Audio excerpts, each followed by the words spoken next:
Okay, well, I'm going to make a start. I'm going to introduce myself and introduce Matt, give you a bit of context about what England Athletics are doing and about the webinar series that we're going to run with Matt. So, first of all, a big thanks from England Athletics of all the contribution and the involvement of coaches signing up for webinars. It's absolutely fantastic how much coaches have engaged in this process. There's lots of information that England Athletics are add in as we go to the new section on our website called Athletics and Running at Home. So feel free to have a look at that. That's not just a series of webinars. There's lots more information going up there to support coaches, parents, athletes. There's a whole webinar series for clubs as well. So depending on your role, feel free to access as much of this as possible. In particular, what we're doing with Matt is this is the first of 3 sessions we're going to do over the next 3 weeks. This session will be 45 minutes roughly in length. This first session is about context setting and just trying to ask coaches to reflect on how they're dealing with the current challenges, but also to look at the long-term athlete development and how that relates to youth endurance. So, as I said, for anybody who's joined recently, if you've got any questions, please make a note of them and hold them back towards the end. And what we'll do is we'll come back to them probably about 7 o'clock, and we'll put a few of them on screen, and myself and Matt will tackle them from that point of view. But apart from that, as I say, hope you really enjoy it. We are recording all our webinars, so this webinar will eventually go onto our Athletics Hub resource platform. So if there's bits that you miss, feel free to watch the video at a later stage and obviously share with any coaches and leaders that you're aware of. So in this week's session, we will be covering long-term athlete development as well as context setting around the challenges presented by COVID-19. We will then next week follow this up with Tuesdays, the 7th of April, with categorizing of physical exercises, generic to specific type training, and preparatory to developmental. In the final week, we will revisit LTAD, but also look at energy systems, progression and regression of training, and look at more specific examples of youth training that athletes and coaches could apply based on their stages of development. Okay, so let's look at the current position of the governing bodies. All home country federations advise suspension of any training sessions, club events, competitions, meeting face-to-face, camps and running groups until the very end of May. This may also be updated in the near future, so please keep an eye on the England Athletics website. But we are looking to see how we can adapt to meet the best requirements, including things such as the webinar, etc. I think also working and looking at existing activities done in a more popular culture, like the Joe Wicks example of him doing P lessons has been massively popular on the YouTube channel. But also lots of athletes are sharing their exercise sessions online and just creative ways of keeping active. So worth looking at different ideas, but obviously think about the health and safety at this moment in time. It's really good at this point to look at some quotes from like legends of the past. There is no education like adversity, which is something that Benjamin Disraeli said many years ago. So how we respond to the challenges is really key at this moment in time. An example of one way somebody is looking at the current challenges and adapting to it is the Frenchman who has ran a marathon up and down his 7-meter long apartment balcony, which is just a very creative way of adapting to the environmental conditions you're working within. And also being creative with the way that people keep physically active. So hopefully what you'll find is some suggestions of how we can do that over the next 3 weeks of webinars, and also many other suggestions from Athletics at Home on the England Athletics website. So moving into the core part of the presentation now and where we need to go. Okay, so the next slide that Matt was going to cover is just aerobic development. So big question we always get asked in youth endurance is around what sort of volume, intensity, how much should somebody be doing in a given week? And so I really encourage Matt to share this document with people. And this was one where we talked about with a particular age, and this is just a general guideline. And I think what you will need to remember is every individual is different. So when they're going through puberty, there is massive variation in the individuals. So in a typical like training year around the age of puberty, we're looking at age 12 weekly total. In the winter, kilometers might vary between 10 and 25 kilometers. And weekly total in winter in miles might be 6 to 15 miles. Now, that's a big old spectrum, but that's because of how much athletes vary in terms of experience, maturation, etc. So let's be mindful of that. And as I say, long runs once a week, we might be looking at 25 to a 30-minute run. And as you can see, that gradually increases. What we would also always encourage you to think about is what else they're doing. So running around on a football pitch, if you've ever seen football statistics, they always talk about how much kilometers people cover to go from there. So from disorientating to orientating, Matt's written this presentation, so I feel really bad that I'm presenting it because I'm still in his thunder. It's normal to feel disorientated at this point in time. And I'm sure just in life in general, we're feeling that way. But in particular, I'd imagine we're trying to deal with that complex nature of our athletes as well, because the norm is gone. The Tuesday and Thursday evenings is completely gone. And this is causing stress. But all the time, your cognitive frames of reference are beginning to reorientate themselves. So we're starting to work out a way of dealing with the challenges in front of us. For those working from home, from those schooling their children now at home, so yeah, I think the key thing that Matt tried to emphasize with this bit here is we probably need to be consciously aware that we've got to give ourselves time to adapt. We've got to give ourselves time to challenge. We've got to give ourselves time to look at the way we can support athletes effectively from remote distancing and them training in isolation as well. So it's big challenges, especially for the youth age group, because this is more of a social dynamic. So like, let's be kind to ourselves and recognize that as coaches, we can only do a certain amount. I think the social part is really key, though, in terms of interacting with the athletes. So a bit about periodization. An early pioneer was this gentleman here, Coach Nurmi, who wrote a lot of stuff. And probably Matt's used this classic conditioning of Pavlov's dog. If anybody is familiar with Pavlov's dog, essentially it's one of them ones where they rang a bell and they fed the dog, and then the dog got repetitive understanding that every time the bell rung, he would come and get fed. So sometimes by repeating and ingraining good practice, it starts to make people react in a more positive way. We're looking here in terms of Matviev's model. So Matviev is a gentleman who done a lot about periodized training and understanding of how the body adapts and overcomes. And that come from the Soviet Union.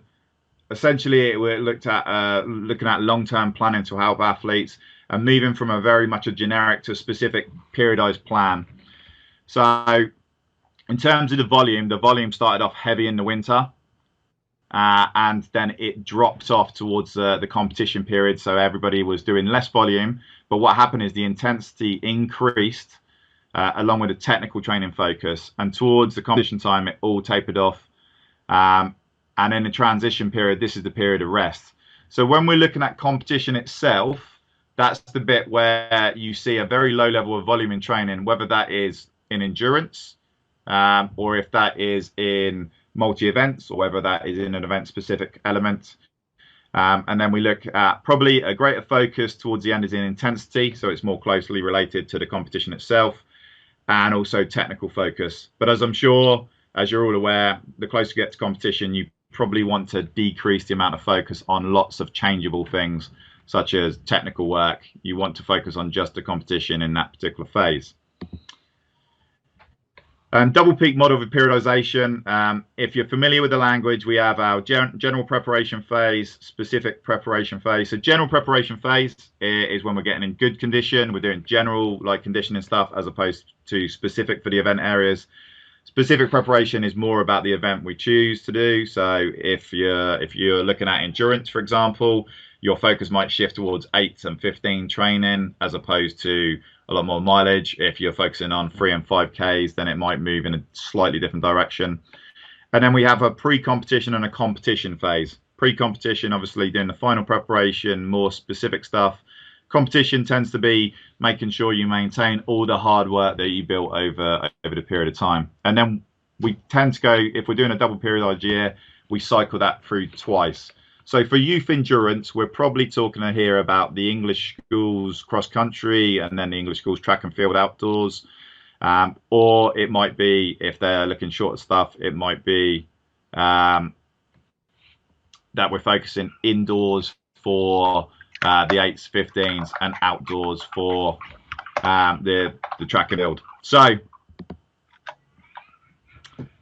one of the questions Matt wanted to pose, so I'll pose it now, is just really to throw it out to yourselves in terms of your position. You got a polar position A, that it could be the mindset of the coach or the athlete. I'm going to compete whenever track and field system commences. So if it manages to get going late, where are your athletes' heads? Where's your head in terms of planning as a coach? And then it could be the complete polar opposite, as in looking, I've effectively written off the track and field season and will commence competing over the cross country and indoors towards the end of 2020. It's a really interesting one because we all honestly don't know what the world's going to throw at us for the next coming few months. But it's one of them ones where I'm sure your athletes are pondering that themselves. And if you're pondering that as a coach, it's a really good one to sort of like go through that thought process and go, well, what are their goals? For some, it might have been to get to the English schools this year. And I'm aware that English schools have made it aware that they're not doing the outdoor championships this year, which is a great shame because it's such an amazing competition. But is there a goal for the athlete to focus on this year to keep that motivation high and to keep them motivated in these challenging times? Okay, so a couple of things about the polar position A. The advantages: you remain to some extent goal focused, which is good psychologically. You have spent winter months building aerobic base and you need somewhere to go with it. And you can try and replicate the pre-competition mode of periodization cycle. The disadvantages, obviously, the resumption of competition is something which is completely currently out of anybody's control. We hope that it will happen, but we really just don't know at this moment in time. You will not get a full season whenever it does commence.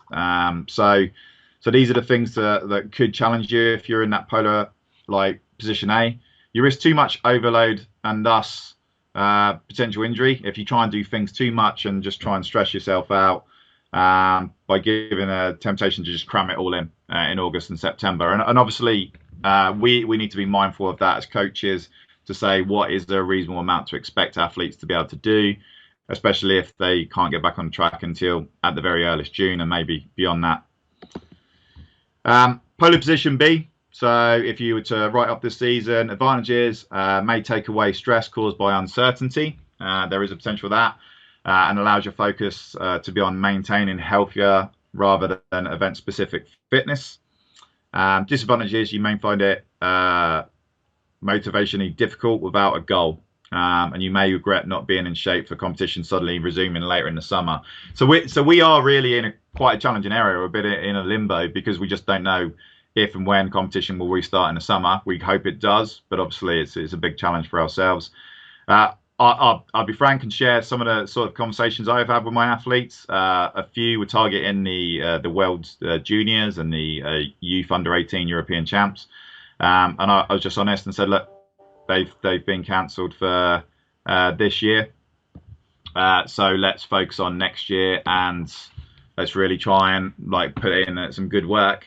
But we haven't said that we're not going to compete if the season restarts. We've just tried to minimise some of that stress on them.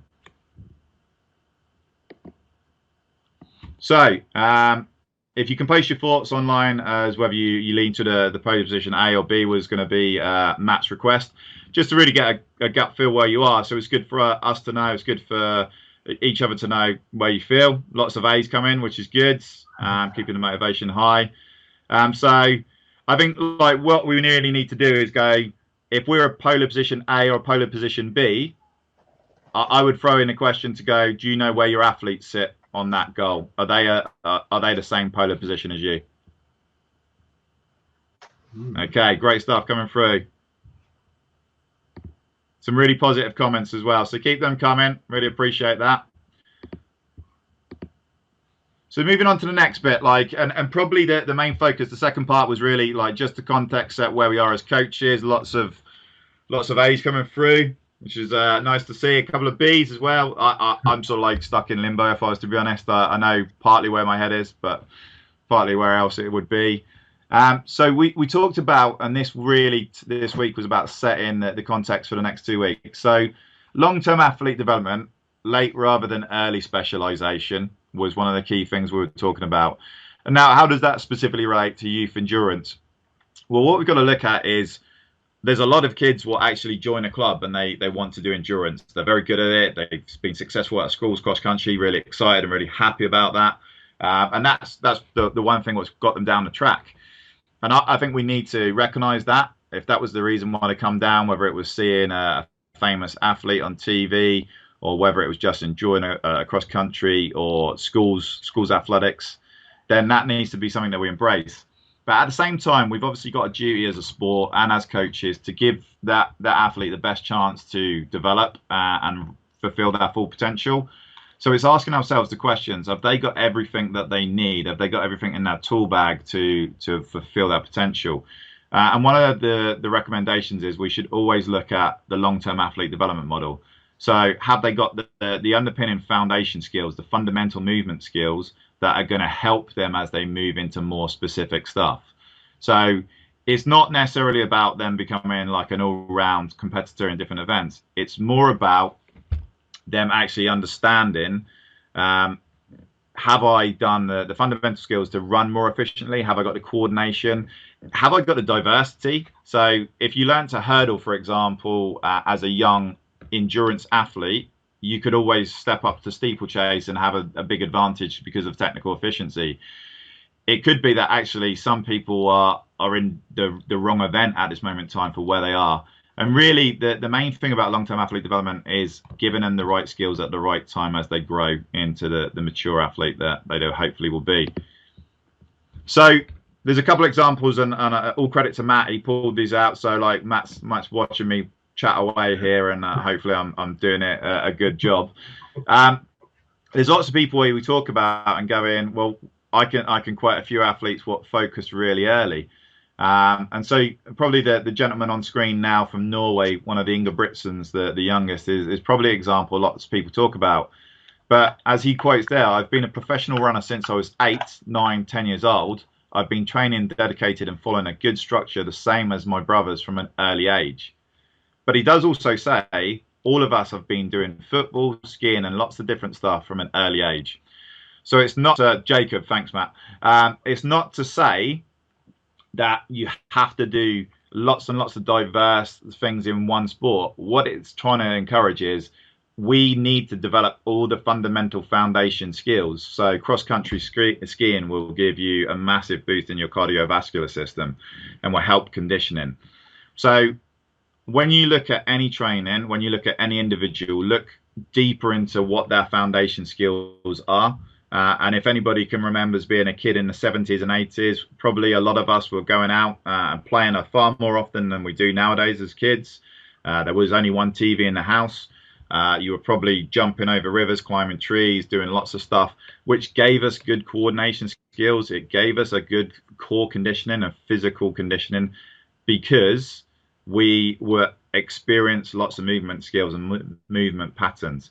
I think that doesn't always happen now, and one of the things as a sport, or as lots of sports, we have to do is almost find in creative ways of addressing that. So that's when we talk about fundamental foundation skills, can we do all of them particular areas? Okay, another great example is Jenny Meadows. In her fundamentals, she was a long jumper. She done throwing. She never had an injury, and the first one in 23 years of her career.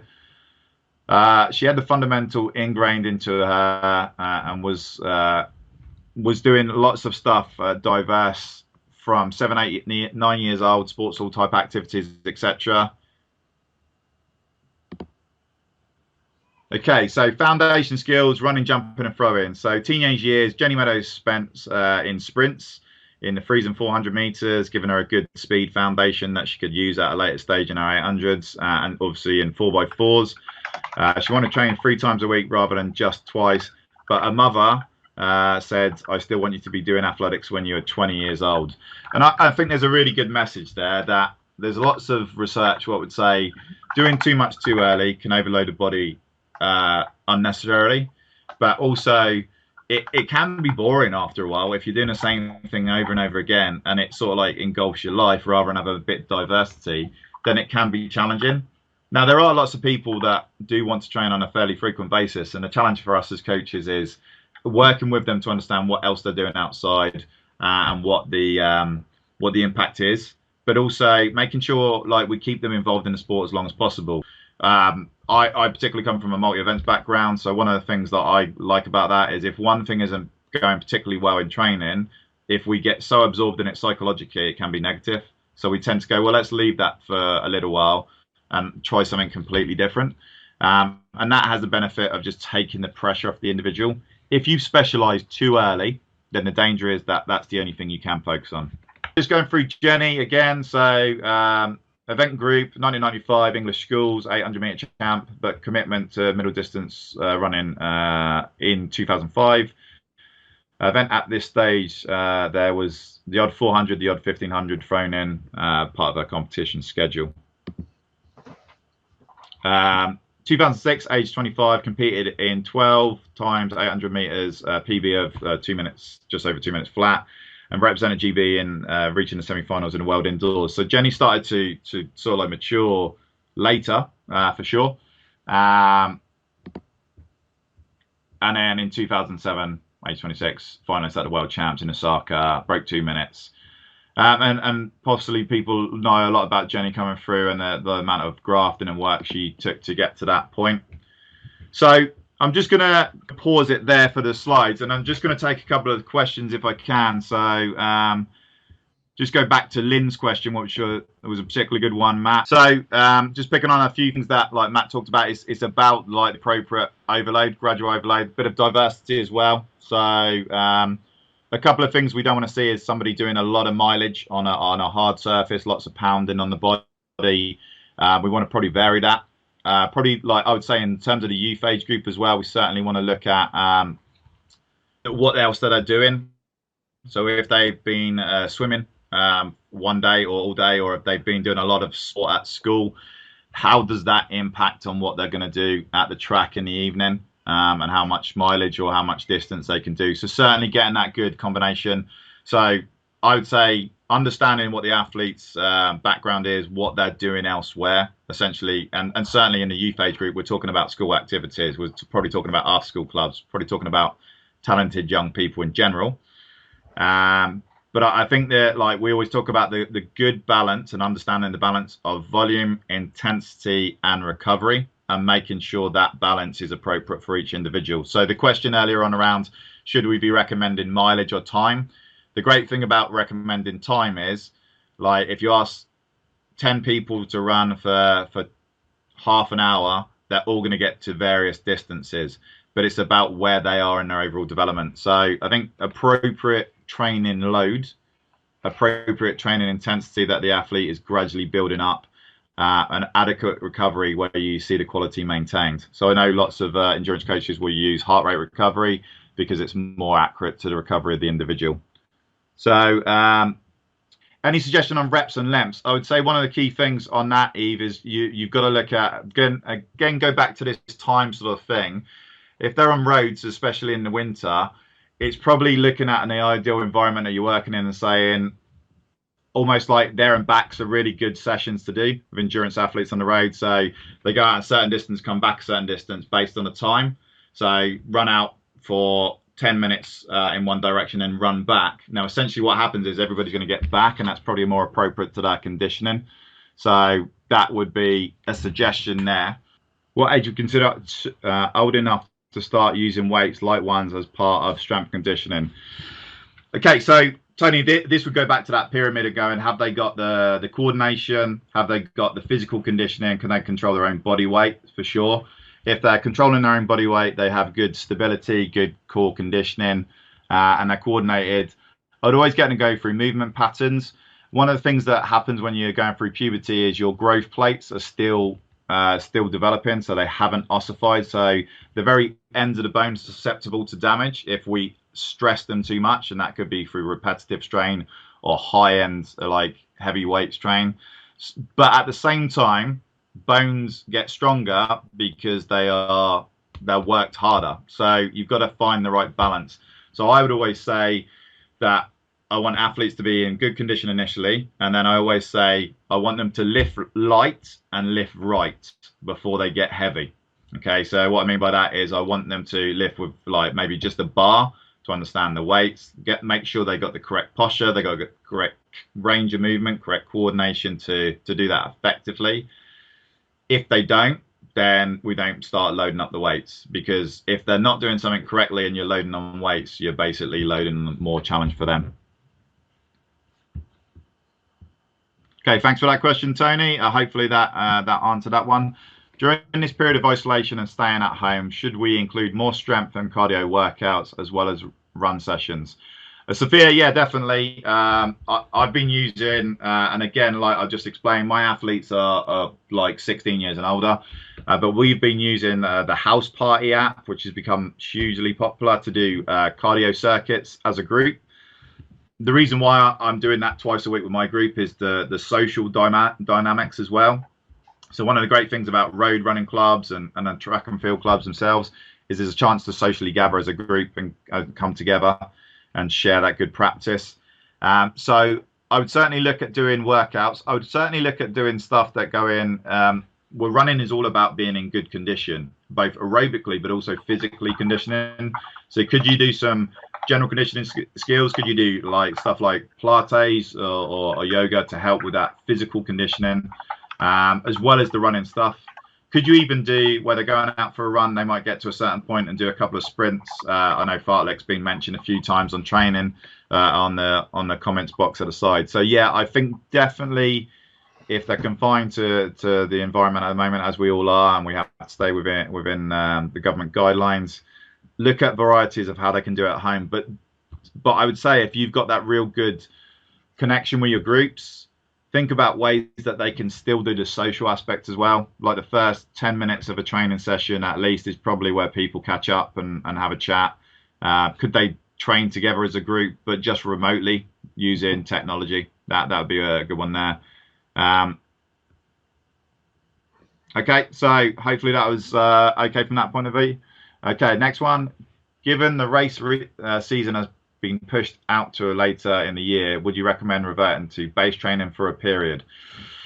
Yeah, if I give my personal view on this, I've almost said to my athletes, look at this as a bit of a delayed revisit of winter training. So if athletes have done an indoor or cross country season, they may have gone back to doing a bit more conditioning training before the outdoor season started, which would be around where we are now, maybe a little bit earlier, probably a little bit later. So yeah, a lot of the ways I've looked at this is get a bit more fitness in, because if the season goes late, and let's say it goes into September, if it does happen, then it will hopefully give them the fitness and the conditioning. And I've tried to spin it in a positive way to say, look, we want to get back on the track at some point, and when we get back, we want to be in the best physical shape possible so we can focus on the quality, technical, speed, event specific stuff that we've not been able to access at this time.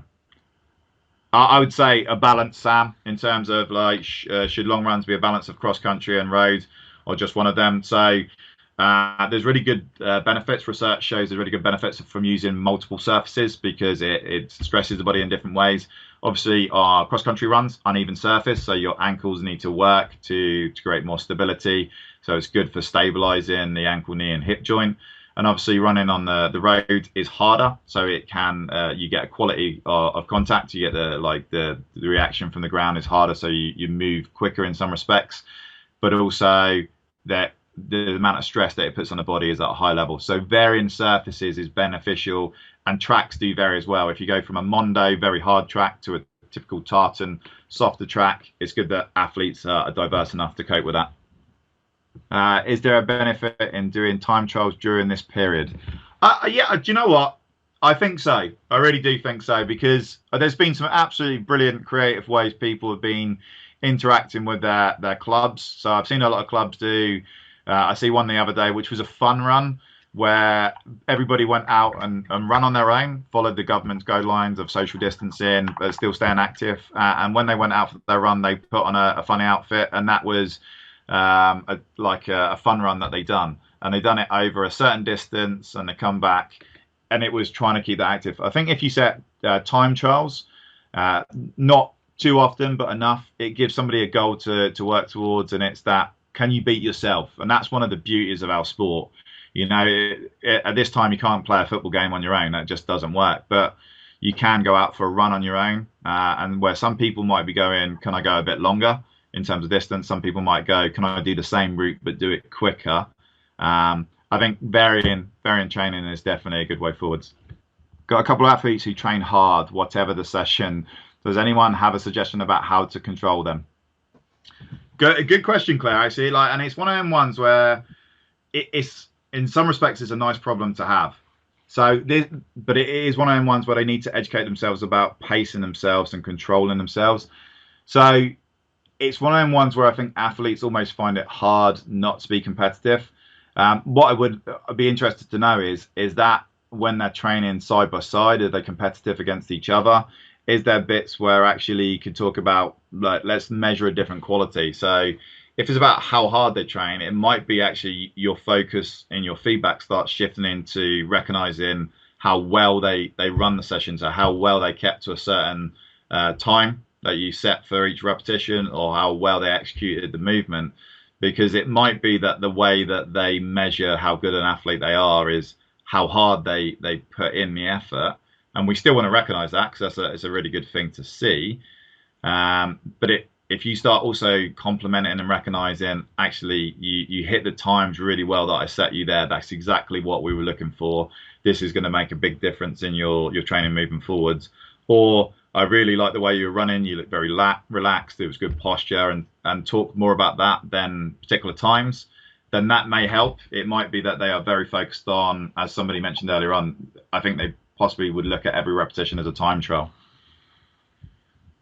So let's go for two more, and then we'll call it a night. And then, as I say, what we'll do is we'll get Matt to go through the questions and come back in a detailed response, if that's okay. Kids always seem to have an ache somewhere and don't complete the training that are capable of. Any suggestions on how to encourage? Should you encourage them to complete it? It's difficult in the situation to know if it's really, they do have pain, especially if it moves around.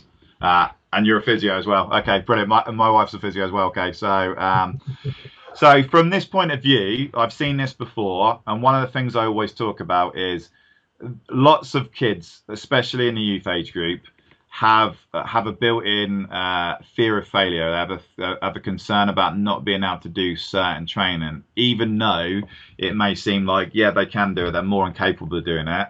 If they feel that they're not going to be able to do it as well as some of their peers, it may be that's the reason why they want to say that they need to drop out, or something's niggling or something's hurting.